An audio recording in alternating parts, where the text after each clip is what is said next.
In biblical history, the life and family of King David stand out as a series of tragic and dramatic conflicts. Today's video will take us deep into the painful lives of David's famous children. From the betrayal and power lust of Amnon to the unredeemable pain of Tamar. From Absalom's bloody rebellion to Adonijah's deadly ambition, and finally Solomon's turbulent ascension to the throne. This journey is not just a collection of individual stories, but a portrait of the consequences of sin and timeless lessons. Before we dive into today's content, be sure to hit the like button, subscribe to the channel, and don't forget to turn on notifications so you won't miss any of our latest updates. It only takes a second to like, but it means so much to us. The story begins with Tamar, a princess of Israel. Born to David and Maacah from Geshur, she was Absalom's only full sister. Tamar, one of the most beautiful women in King David's kingdom, lived a life full of promise, but everything fell apart when she became a victim of her half-brother Amnon.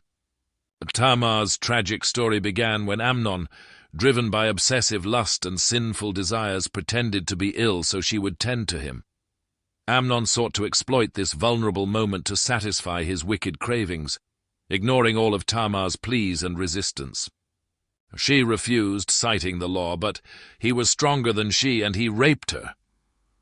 Afterward, Amnon became enraged with Tamar and attacked her. She begged him to marry her to preserve her honor, but he forced her out. Tamar, in distress, tore her cloak and left in tears, and news of the rape began to spread throughout David's royal family. In the pain and humiliation after the event, Tamar, scarred not only physically but also in spirit, bore a deep wound that would never heal. Her suffering was not a moment soon forgotten, but a lifelong pain that affected her honor and fate. Clad in mourning and despair, Tamar sought refuge with her brother Absalom, but it could not erase the deep sorrow within her. David was angered by the incident, but he did nothing, as Amnon was his obvious heir. David's silence in the matter only underscored the injustice that Tamar endured. In silence, she became a symbol of injustice and suffering, a tragic figure amidst family conflicts and shattered moral boundaries. Tamar's tragedy is a haunting reminder of the consequences of lust and the absence of justice within David's family, leaving a weighty resonance over time. When news of the terrible crime Tamar endured reached Absalom, his heart exploded in a storm of rage and anguish. Absalom took his sister into his home, comforted her, and vowed to avenge her. The pain for Tamar, combined with bitter disappointment at David's silence, ignited in Absalom a fierce sense that justice had been abandoned, compelling him to seek retribution himself. Absalom, once admired throughout Israel for his striking appearance, now bore a different image, a man aflame with vengeance, no longer known only for his flawless beauty. For 2 years, Absalom hid his simmering hatred, planning each day for the price Amnon would have to pay. When the time was right, he held a grand feast at Baal Hazor, inviting all his brothers, including Amnon, with a seemingly cordial demeanor, but a hidden rage and vengeful intent. Beneath the facade of celebration, the feast gradually became a stage for bloody retribution. In a moment when Amnon was unsuspecting, Absalom ordered his servants to attack, and Amnon fell to Absalom's cold, unyielding vengeance. After his revenge was complete, Absalom fled to Geshur, where his maternal grandfather Talmai reigned as king, leaving behind a broken family and a palace steeped in mourning. Amnon's death not only shattered the brotherly bond, but also deepened an irreparable rift between David and Absalom, making their father-son relationship increasingly fragile and haunted by blood and tears. Joab, the loyal and powerful commander in the court, who had repeatedly shown unwavering loyalty to David, understood the king's inner turmoil and hoped to ease the family tensions. To help King David confront this pain, Joab sought out a wise woman from Tekoa to weave a story to move the king. The woman told a story of 2 sons, one of whom had killed his brother, with the family demanding retribution, painting a painful picture of loss and the desire for justice. Listening, David became indignant and ordered the revenge to stop, unaware that the story was an allegory for his situation with Absalom. The story touched David's heart, stirring thoughts of forgiveness for Absalom. David finally agreed for Absalom to return to Jerusalem, but kept his distance, refusing to see him directly. During this time, Absalom quietly nurtured his ambition for power. He used his charm and striking appearance to win the people's trust. Every day he stood at the palace gates, interacting with those seeking justice, skillfully positioning himself as a royal son who listened, empathized, and promised compassionate leadership. Absalom not only seized the opportunity to blame the court's lack of fairness, but also skillfully built an image as a leader ready to stand up for justice and the people's rights. With eloquence and charm, Absalom gradually garnered support from tribes across Israel. He traveled widely, forged alliances, and exploited public discontent to build personal prestige. When the people's favor was firmly with him, Absalom declared himself king in Hebron, igniting a bloody conflict between father and son. The nation was divided. On one side was David, the king chosen by God. On the other, Absalom, the brave and charismatic son consumed by a thirst for power. Absalom's decision not only threatened David's throne but cast a shadow over Israel's future, echoing through time as a reminder of the consequences of betrayal and pride. Facing betrayal by his own son, David was forced to leave Jerusalem to avoid direct conflict. Despite his efforts to calm the situation, tensions inevitably escalated into civil war, pitting brothers against each other, with David's loyalists clashing with Absalom's supporters.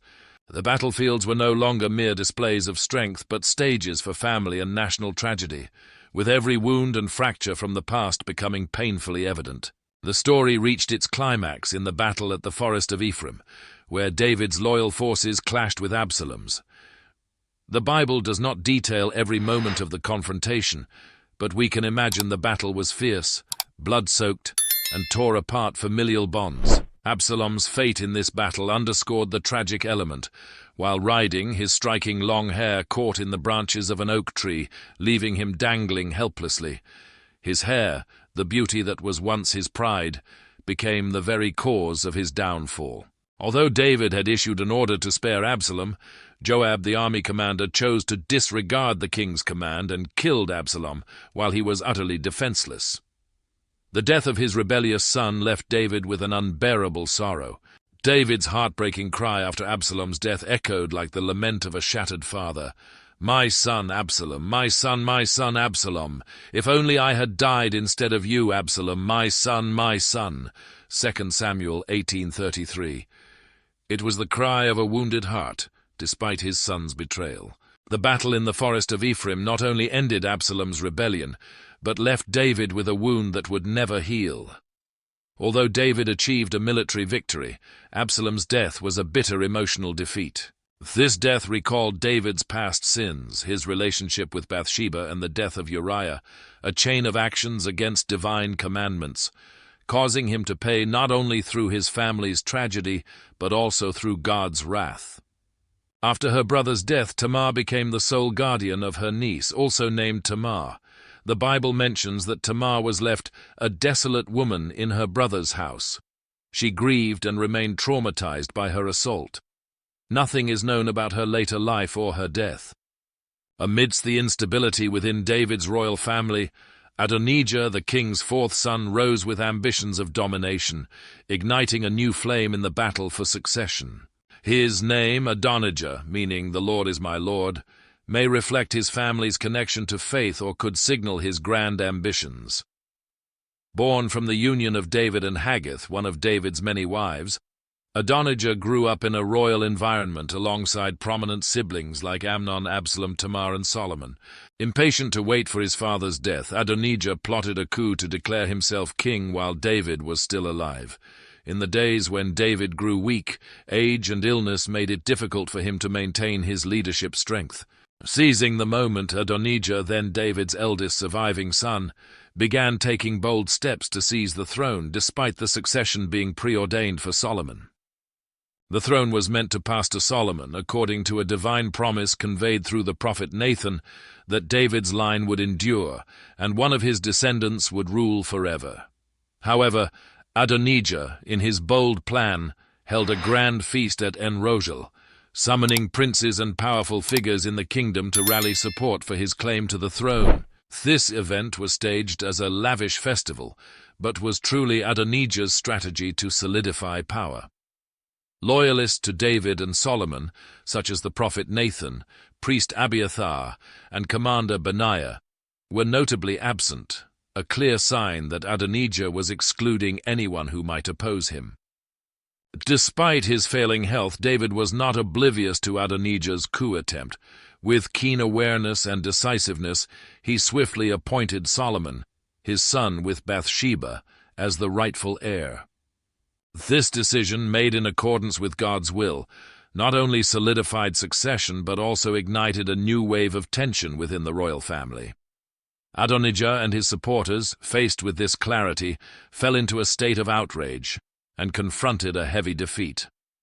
Fearing retribution from Solomon, Adonijah sought refuge at the altar in the tabernacle, a sacred place to seek mercy and protection. For Solomon, this was an opportunity to show the magnanimity of a new king.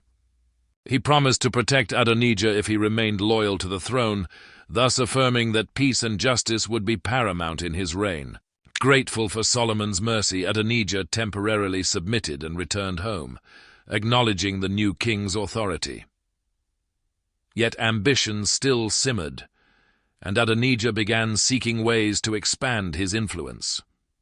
In a clever move, he approached Bathsheba, Solomon's mother, asking her to request Solomon's permission for him to marry Abishag, the young woman who had cared for David in his final days. A marriage to Abishag would not only create a family connection, but also serve as a strategic step to solidify Adonijah's position and increase his presence within the court.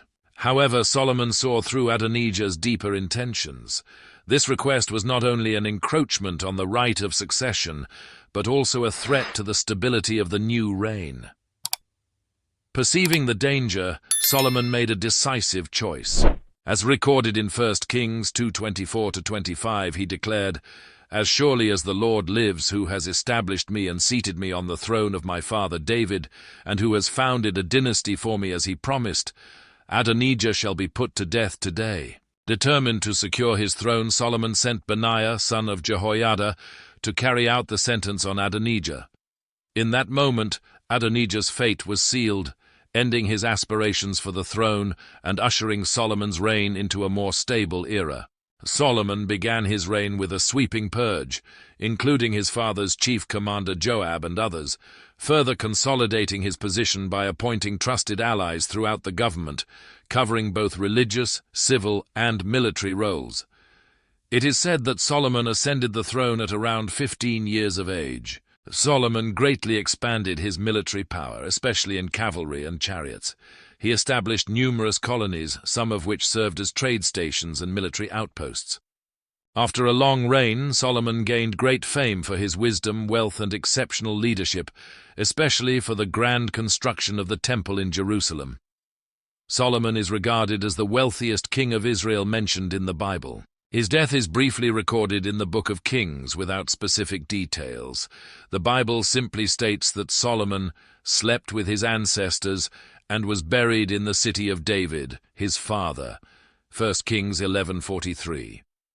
The phrase "slept with his ancestors" is a formal expression, signifying eternal rest in biblical language. The story of the lives and tragic deaths of David's sons, from Amnon's abuse of Tamar to Absalom's heartbreaking rebellion and Adonijah's plot for the throne, is a panoramic view of the devastating consequences of unchecked ambition, misguided desires, and estrangement from faith. Each of their misdeeds plunged the royal family into successive tragedies, underscoring internal conflicts that could not be resolved by strength or cunning. Despite these dark stories, the Bible reminds us of the value of repentance and forgiveness.